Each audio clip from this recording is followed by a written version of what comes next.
Hi hello ಸ್ನೇಹಿತರೆ, welcome back to Sharma talks with another video. So ತಮ್ಮನೇಲಿ ಏನು ಅಂತ ನೋಡ್ಬಿಟ್ಟು ಶಾಕ್ ಆದ್ರ?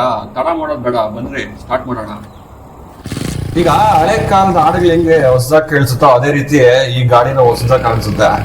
ಹಳೆ ಕಾಲದಲ್ಲಿರುವಂತ ಕಿಂಗ್ ಕಾಂಗ್ಗಳನ್ನ ಸೈಡ್ಗಿಟ್ಟು ಆವಾಗಿನ ಕಾಲಕ್ಕೆ ದಾದ ಆಗಿರುವಂತ ಗಾಡಿ ಇದು. ಈ ಬೈಕ್ ಏನಕ್ಕೆ ಇಷ್ಟು ಫೇಮಸ್, ಇದ್ರಲ್ಲಿ ಏನೇನಿದೆ, ಯಾಕೆ ಇಷ್ಟೊಂದು ಹವಾ ಕೊಡ್ತಾ ಇದೆಯಾ ಅಂತ ನೀವು ಅನ್ಕೋಬಹುದು. ಬಂದ್ರೆ ಏನಿದೆ ಅಂತ ನೋಡೋಣ.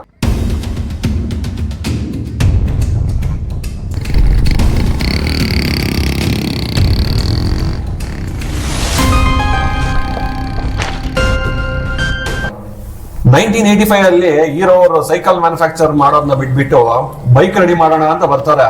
ಅವಾಗ ಅವರು ಜಪಾನ್ ಕಂಪ್ನಿ ಜೊತೆ ಟೈಅಪ್ ಆಗ್ತಾರೆ. ಅದೇ ಹೀರೋ ಹೋಂಡಾ. ಫಸ್ಟ್ ಅವರು ಲಾಂಚ್ ಮಾಡಿರೋ ಗಾಡಿನೇ ಹೀರೋ ಹೋಂಡಾ CD ಅಂಡ್ರೈಡ್.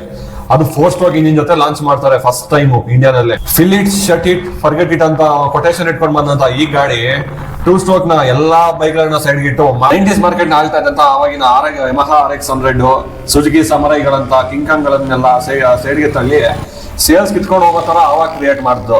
ಯಾಕಂದ್ರೆ RX100, ಸುಜುಕಿ ಸಮರೈ ಇವೆಲ್ಲ ಪವರ್ಫುಲ್ ಗಾಡಿಗಳು, ಸೌಂಡ್ ಮಾಡಿ ಇಡೀ ಏರಿಯಾನೇ ಸೈಲೆಂಟ್ ಮಾಡುವಂತ ಪವರ್ಫುಲ್ ಬೈಕ್ಸ್ ಇವೆಲ್ಲ. ಆದ್ರೆ CD100 ಮಾತ್ರ ಡೀಸೆಂಟ್ ಡಿಸೈನ್, ಫ್ಯಾಮಿಲಿ ಓರಿಯೆಂಟೆಡ್ ಗೆ ಲಾಂಚ್ ಮಾಡ್ತಾರೆ. ಇಷ್ಟೊಂದು ಫೇಮಸ್ ಆಗೋಕೆ ಕಾರಣ ಅಂದ್ರೆ ಅದರಲ್ಲಿ ಎಂತ ಡೀಸೆಂಟ್ ಡಿಸೈನ್ ಮತ್ತೆ ಬೆಸ್ಟ್ ಮೈಲೇಜ್. ಆಗಿನ ಕಾಲದಲ್ಲಿ ಅರೌಂಡ್ 80 to 90 ಕಿಲೋಮೀಟರ್ಸ್ ಕೊಡ್ತಾ ಇದ್ದಂತಹ ಫಸ್ಟ್ ಬೈಕ್. ಅದನ್ನ ಅವರು fill it, shut it, forget it ಅಂತ ಬಿಟ್ಟು ಟ್ಯಾಗ್ಲೈನ್ ಇಟ್ಕೊಂಡು ಲಾಂಚ್ ಮಾಡ್ತಾರೆ. ಆದ್ರೆ ಇದು ಬಿಲ್ಡ್ ಕ್ವಾಲಿಟಿ ಮಾತ್ರ ನೋಡಿದ್ರೆ ಬೆಂಕಿ.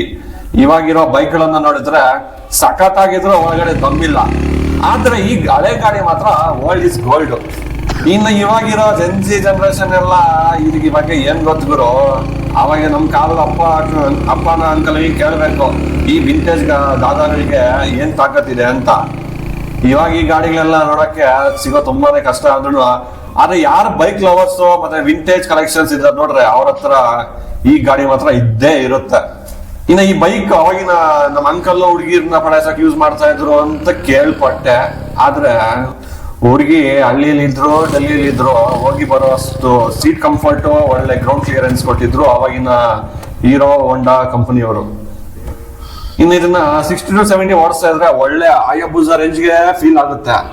ಇಂಜಿನ್ ಬಗ್ಗೆ, ಗಾಡಿ ಡೀಟೇಲ್ಸ್ ಬಗ್ಗೆ ನೋಡೋಣ ಅಂದ್ರೆ, ಇಂಜಿನ್ ಬಂದು 98cc ಇಂಜಿನ್ ಲಾಂಚ್ ಮಾಡ್ತಾರೆ ಅವಾಗ ವಿತ್ 4 ಸ್ಟ್ರೋಕ್ ಇಂಜಿನ್. ಅದು single cylinder with air cooled. So ಏನಿಲ್ಲ ಅಂದ್ರೂ ಅರೌಂಡ್ 8 BHP ಪವರ್ ಪ್ರೊಡ್ಯೂಸ್ ಮಾಡುತ್ತೆ. 7.55 ಅಂದ್ರೆ ನಿಯರ್ ಟು 8 NM ಆಫ್ ಕಾರ್ ಕೂಡ ಪ್ರೊಡ್ಯೂಸ್ ಮಾಡುತ್ತೆ. ಈಸಿ ಟು ಕ್ಯಾರಿ ಮ್ಯಾಮ್, ಯಾಕಂದ್ರೆ ಲೋಯೆಸ್ಟ್ ವೆಯ್ಟ್ ವಿತ್ 107 kgs ಇದೆ ಗಾಡಿನಲ್ಲಿ. 4 speed gear box with 165 mm of road clearance. Telescopic hydraulic forks suspension. ಈ ಗಾಡಿ ಮಾತ್ರ ಏನಿಲ್ಲ ಅಂದ್ರೂ 3 ಲಕ್ಷ ಕಿಲೋಮೀಟರ್ ಮಾತ್ರ ಹೋಗುತ್ತಾ ವಿತೌಟ್ ಎನಿ ಮೇಜರ್ ಇಶ್ಯೂಸ್. ಪಕ್ಕ ಆಯಿಲ್ ಚೇಂಜ್ ಎಲ್ಲ ಮೈಂಟೈನ್ ಮಾಡ್ಕೊಂಡು ಹೋದ್ರೆ